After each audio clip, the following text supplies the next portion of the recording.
In this video, I'm going to explain you how to expand cos x as an infinite series.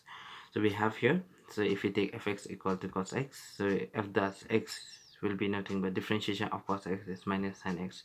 So how we get this, I have already shown you in the previous video. So we get minus sin x equal to cos pi by 2 plus x. In the same way, if we differentiate sin x, we get cos x. So we get f double dash x equal to minus cos x, which is equal to cos 2 pi by 2 plus x. Then if we differentiate f triple dash x equal to, if we differentiate cos x, we get minus sin x. So minus minus become plus. So this is cos 3 pi by 2 plus x. So if we go on doing this to the nth derivative, so when you see here, if we differentiate one time, here is this 1. If we differentiate 2 times, it is 2.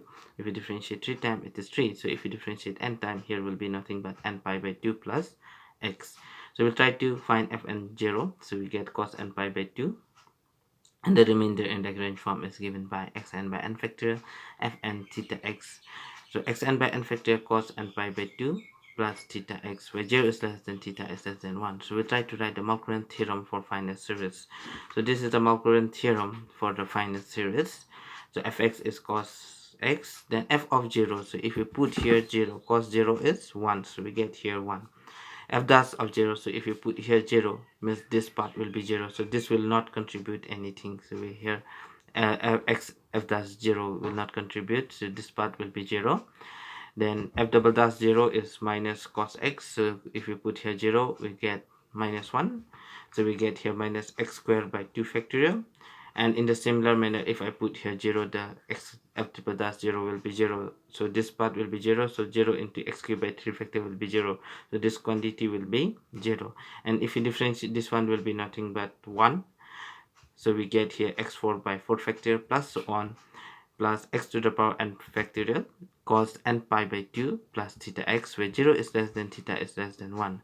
So our aim is just to prove that the remainder tends to 0 as n tends to infinity. When we see this remainder here, this quantity is always less than equal to 1. Means the maximum and the minimum value of this is minus 1 and 1. But if we take mode, so the value, all the values of this will be less than equal to 1. So this quantity, mode of this thing, will be always less than equal to 1 for all x, and this term will tends to 0 as n tends to infinity. So this term is tending to 0 as n tends to infinity.